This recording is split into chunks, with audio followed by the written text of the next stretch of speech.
We are live from Haywood's on the Green in Mill Hall. Welcome to this week's edition of the Lock Haven University Coaches Show. I'm Jonathan Schwab. We'll be talking for the next half an hour with Lock Haven University coaches, recapping the week that was and looking ahead to the week to come. And as has become a habit for us on the LHU Coaches Show, and it's a wonderful habit, we start the show off being joined by Lock Haven University head football coach Dave Taynor. Coach, on to week 9 we go. Yeah, excited to be here. We got Team 9 upcoming this week, which will be senior day. So we're looking forward to getting out there on Saturday and playing some good football. Looking back at last week's game at Kutztown, you guys really were able to get the running game going despite issues on the offensive line with injury and losing Ralph Highland, the freshman running back, to injury. How were you able to generate consistent success in the running game against Kutztown? Well, for the most part, our biggest focus is just making sure that we have the, as we would say, the pot right, running into the right numbers and bubbles and leverage in order to give ourselves an opportunity to be able to be successful. And I think John Ford did a phenomenal job at running back of running rugged carries. He does a great job of getting yards after contact, plays a physical brand of football.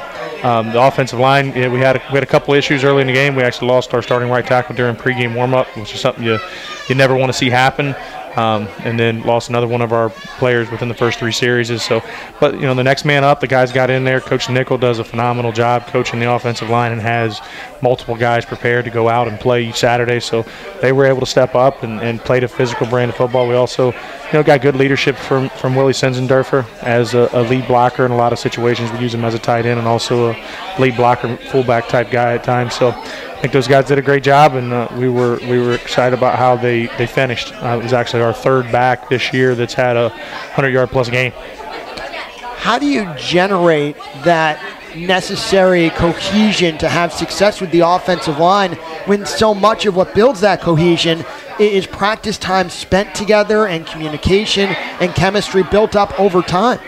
It's been a great work. I really give Coach Nickel a lot of credit in this year, because that's one of the things that you typically want to rely upon. You want to have an offensive line that works together on a consistent basis, and if you keep the same 5 starters out there for the whole year, usually those guys gel extremely well. This year, the thing that we've been best at is handling change. We haven't had the same starting lineup in the same positions for any of the 8 games so far, and the 9th game won't be any different this week. In fact, Trent Fielding, who's probably been our most dominant offensive line, has over 100 knockdown blocks on the year. Will be starting most likely at his 5th different position this week. So we practiced him at center this week in order to move some guys around and adjust the lineup to get our best group out there. So will Trent have 5 different highlight films at the end of the year? I think we'll group all of them together, but we definitely probably could do that, because when you have 100+ knockdown blocks, there's a lot of opportunities for clips. Joined by Lock Haven University head football coach Dave Taynor on the Lock Haven University Coaches Show. If you're here at Haywood's on this Tuesday night, we appreciate you coming out. If you're listening on the Bear Country Sports Network, we are less than an hour from Lock Haven University football, senior day, Lock Haven and Bloomsburg. You talked about John Ford, his first 100-yard game as a bald eagle, and the tenacity that he runs with. How has he gotten better within the offensive system as the year has gone on? Well, I think as he's become much more comfortable with the operations that we run, he's progressed every single week. Last week was really the first opportunity on the year where he got double-digit carries in a game, and he took full advantage of it. And got over 20 carries and had over 120 yards in the game. So, was very happy with that production, and he's got to continue to do it. He has he doesn't have a lot of.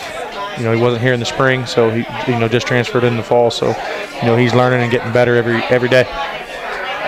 Does he strike you as the kind of guy who may get better as a game goes on with his physical running style? Oh yeah, there's no doubt about it. It showed in this game, and one of the things that was impressive about there is a couple of his touchdown runs that came down.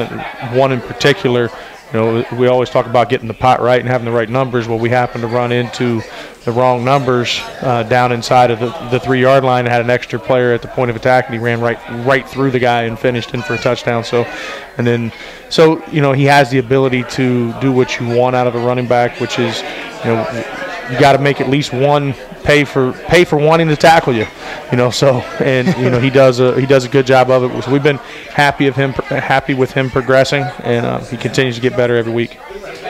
The other way, you were able to stay in the game early. Kutztown put 14 straight points on the board, took the 14-3 lead. Carlos Balcom steps up with an interception to set your offense up in plus territory. How was he able to make a play in a situation where you really needed it? Oh, I mean, it was definitely a prime time to step up, and Carlos did a great job of breaking on the ball, but I also have to give Zach Button, who was in under coverage, some credit and disrupted the timing of the route and gave really Carlos the time in order to undercut the route and make a pick. If Button hadn't done that, most likely it would have been a broken up pass, but it gave him that extra instant in order to step in front of it and make the play. And then we went down and capitalized and put a score on the board after that, which put us back in a position where we were in the game and had the opportunity to continue to go. Joined by Lock Haven University head football coach David Taynor on the LHU Coaches Show from Haywood's on the Green in Mill Hall. And if you're listening on Saturday on the Bear Country Sports Network, when we come back, we'll talk more about that game at Kutztown and take a look ahead to Saturday's matchup with Bloomsburg. This is the Lock Haven University Coaches Show, presented by the Bear Country Sports Network. Welcome back to Haywood's on the Green in Mill Hall on this Tuesday evening. If you're listening on the Bear Country Sports Network, this is the Lock Haven University Coaches Show, and we are, approximately 48 minutes from kickoff of Lock Haven University football's Senior Day home finale against Bloomsburg. Jonathan Schwab joined right now by LHU head football coach David Taynor, coming off the road matchup at Kutztown. And one of the highlights of the day, especially in the second half, Caleb Walton on a touchdown pass where the man who caught the pass drew the attention with a one-handed butte, Delvon Dennis. But it was Walton with that touchdown pass tying 2 all-time school records. His 71st touchdown responsible for and his 60th career passing touchdown. What do those records mean to you as a coach? Well, to me as a coach, I think it's really just a validation of Caleb Walton's progression as a leader and as a quarterback for the program. He's a guy that's become extremely efficient and a very good leader. So I mean, it means a lot for me to see him get in a position to break those records and be all-time leaders in both TD passing and also in TD responsibility. And I've seen him progress as a complete player. He's ran for 5 touchdowns this year, and is a guy that we've been able to depend upon in what we would call the scrunch zone, which is from the 12-yard line in. When they put an extra guy in the box, we're able to use the quarterback as part of the run game, and he's been very efficient in those areas, along with throwing the ball well for the year. Did you say scrunch zone? Yes.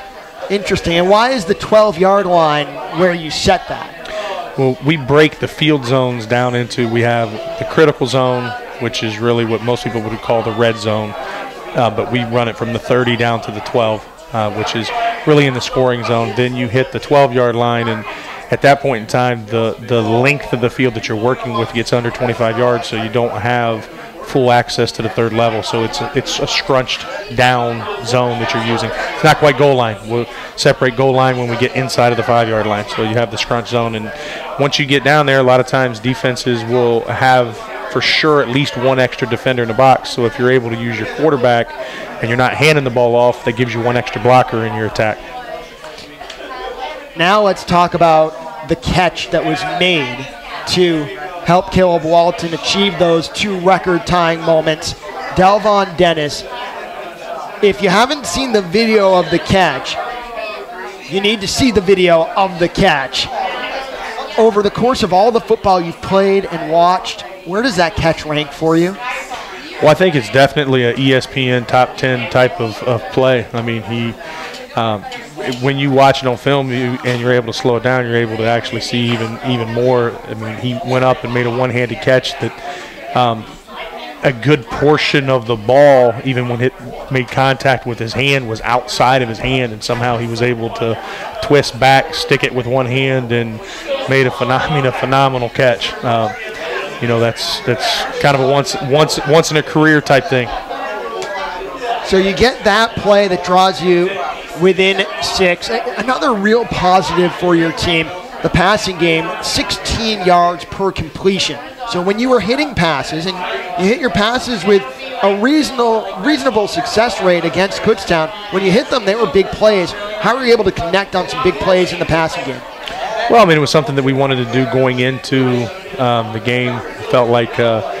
We felt like we had some advantages out on the outside of the perimeter. I thought going into the game, we felt like their safeties were, in the world of safeties, were very good cover safeties, and we felt like we maybe had an opportunity to go after their corners a little bit. We did it, on the first play of the game and had a 45-yard catch.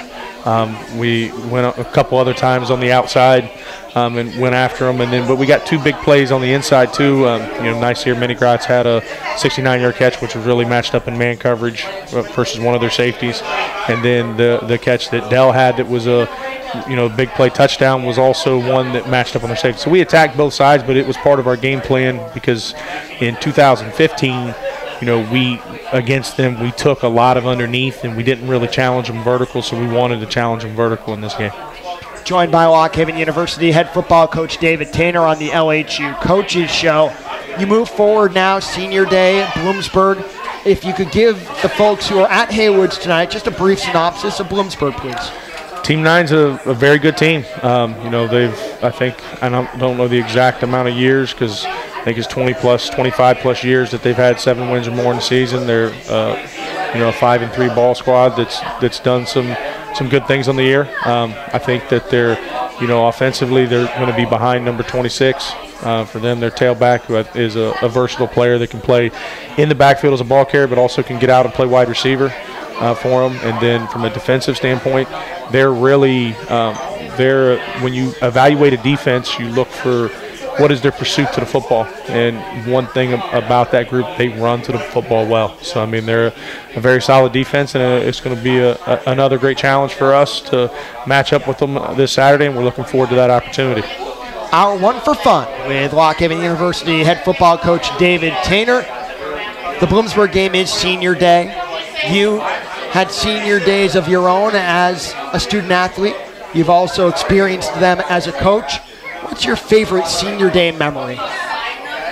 Well, I think, every one of them is special. There isn't one that necessarily stands out for the actual senior day, but I think the best moment at a senior day is we do a Queen of Victory, basically a war chant before games that we do. And my first year at Urbana as a head coach, I do that before the game. And when we got to senior day, I couldn't do that with the whole team.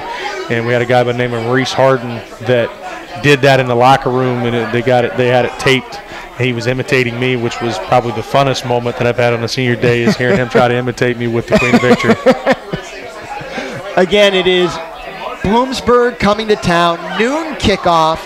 You can hear it on the Bear Country Sports Network. You can go to Hubert Jack Stadium and support the Bald Eagles. David Taynor, thank you for the time, and good luck against Bloomsburg. All right, thank you very much. When we come back, we'll be joined by Lock Haven University head men's soccer coach Patrick Long.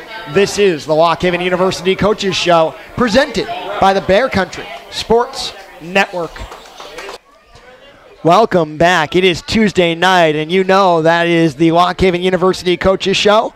Unless you're listening on the Bear Country Sports Network, then you know it's Saturday, and we're closing in on Lock Haven University football. The Bald Eagles hosting Bloomsburg, and they are not the only Lock Haven University team in action on Saturday. And the coach we're about to talk to right now, his team has a season finale on Saturday, and excited to talk to right now Lock Haven University head men's soccer coach Patrick Long. Coach, great to have you back on the show again. Thanks, Jonathan. Appreciate you having me back. So coming to the end of your first full year as the Lock Haven University head men's soccer coach, you've been through the league now once. What are your overall takeaways from your first year? again, playing at Lock Haven, and then I was a graduate assistant in the PSAC as well. Always had a sense of what the league was all about, but it's been good to get back into it. A lot of learning opportunities throughout the course of this first year, and really a lot of takeaways, positive takeaways that we're going to prepare me for years to come, but also help this program to keep moving in the right direction.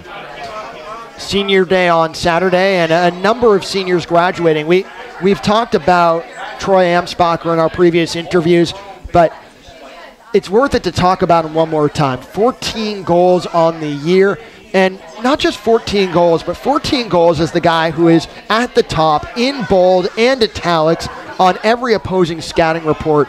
How do you put into context what he's been able to do for your team this year? He's just a special soccer player, but he also his success has come from his work rate and how he puts the team around him and has the ability to find ways to be that special player on the field. And the goals, Jonathan, aren't just tap-ins from a few yards out. He is scoring some goals that are highlight reel goals, and not everybody means to do it.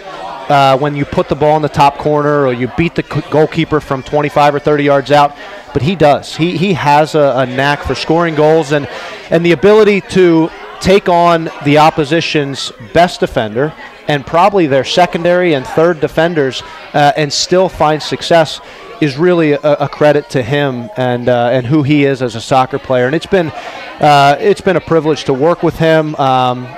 Not just on the field, but off the field. He's been an incredible captain, and he's done a really good job of helping groom some of the underclassmen, notably the freshmen, and that's a group that I would like to just say that they've done a good job. I brought in 7 freshmen, and 6 of them have contributed. 4 of them typically start, so that's a very impressionable group that it's very important that it's not just the leadership from myself and my assistant, but the leadership from the captains that's going to help them to be successful college athletes.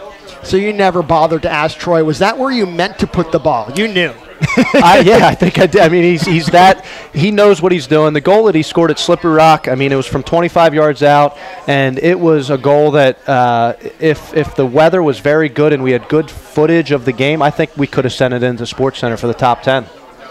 Well, you talked about Troy, just one member of the senior class. You'll be celebrating, if people are listening on the Bear Country Sports Network, in just a few hours. If you're taking us in right now at Haywood's on Tuesday night, it's Saturday at 2:30 against Cal. What has this first senior class during your tenure as LHU head coach meant to you? They've been a special group to work with. 2 of them are captains, but really I look to all of them for leadership. And I try to bring every senior into the mix in terms of how important they are to the program. And everybody plays a different amount. I mean, some guys are 90 minutes plus. Some guys are coming off the bench and giving us a little help.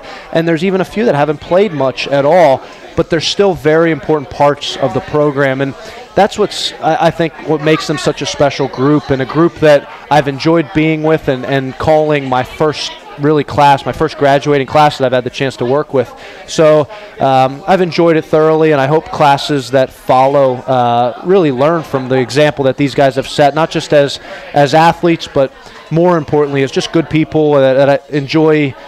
We enjoy being around each other. After the Cal game on Saturday, you're going to be having a special event, an evening with the Hermans. What should people know about an evening with the Hermans? An evening with the Hermans is something that actually it was Vice President Rodney Jenkins that we worked together to figure out a good idea to bring back some alumni and to honor arguably the godfather of soccer in this area. A few others helped to get soccer kicked off back in the 70s, but really it was Coach Herman that laid the groundwork for soccer in the community, and not just being the head coach at LHU from 67 to 75, but helping to get high school programs started in this area, the youth program, AYSO programs. So we're going to honor Coach Carl Herman and his wife Lynn. They're also they're avid LHU athletic supporters, LHU supporters in general. So it's really going to be a very enjoyable, deserving evening to honor the Hermans. Right now we have over 50 people signed up, and that's local community members, but also we have some alumni coming back, Jonathan, that haven't been on campus in 45 years. So it's going to be special to get some of those people back on campus, and really looking forward to the evening. I think it's going to be something that's very memorable, and I hope there are a lot of laughs, but I hope there are some tears as well, because it's deserving that somebody like Coach Herman and his wife Lynn get this recognition for everything that they've done for the community, and notably for soccer in the community. So I'm really excited about it. Now that's 2:30 for the game at the Stern Family Athletic Complex, and then 6 p.m. for an evening with the Hermans, correct? Yep, that's correct. Yep, 2:30 kickoff at Stern, and then we'll people get ready and everything for the evening with the Hermans, which will be at the Durr Wachter Center at 6 o'clock. Joined by Lock Haven University head men's soccer coach Patrick Long on the LHU Coaches Show. You move into the off-season, your first full off-season at the helm after the game against Cal. What are the biggest priorities for your off-season? I would say the priorities stem from getting the underclassmen focused on their fitness, and the focus of the season isn't just from August to this year, October. The season needs to be 12 months, and then you'll see the traditional season stem into November. And that is something that I think it's a cultural thing that we need to focus on, and it's going to really revolve around the work that we put in the off-season. Off the field from the college athletes is my assistant and I hitting the road recruiting as a top priority, because we've got to get out, we've got to be visible and hit the recruiting trail to make sure that we're bringing in talented student athletes that are going to represent the program, the university, the community very well, and help us to continue to move in the right direction. So alumni relations have always been at the top of my list. As an alum, I enjoy it. I enjoy connecting the alumni, so that's going to continue. The notable thing with the current team is just helping them to understand that this isn't just a 3-month commitment. This is a 12-month commitment, and the NCAA says that we can only be with them so long, so often. They've got to take it upon themselves, and the leadership from the rising juniors, the rising seniors is going to be very important to help lay the groundwork for what we want to do as a program. Our One for Fun with Patrick Long, and I don't know that I've ever done this, but both coaches on the show get the same One for Fun question. I asked David Taynor about senior day memories, and since you played for Lock Haven, you had a Lock Haven University senior day of your own. What do you remember about that experience? Senior day, it was a special day. Our class was very tight-knit. We were very close, and my vivid memory is not about the game itself. It was about the honoring of our class and seeing our class on the field with Doug, with Coach Moore that recruited all of us, and also with all the families that we were so close with. And just to have that special moment on the field prior to the game was really something I'll take with me forever. And we're still very close to this day. That whole group that came in together and went through the program and everything. It's a special group, and it's a special honor to say that to be a Lock Haven alum, but notably a Lock Haven soccer alum. Lock Haven University head men's soccer coach Patrick Long. Good luck Saturday against Cal, 2:30 start. Continued success in the offseason and addressing all of your goals, and thank you very much for the time. Sounds good. Thanks for having me, Jonathan. That'll do it for this week's edition of the Lock Haven University Coaches Show. Coming up next, if you're listening on the Bear Country Sports Network, Lock Haven University football, the pregame leading into the noon kickoff. Nate Carpenter and I have all the action, Lock Haven and Bloomsburg, for our entire Bear Country Sports Network crew. I'm Jonathan Schwab, and this has been the Lock Haven University Coaches Show.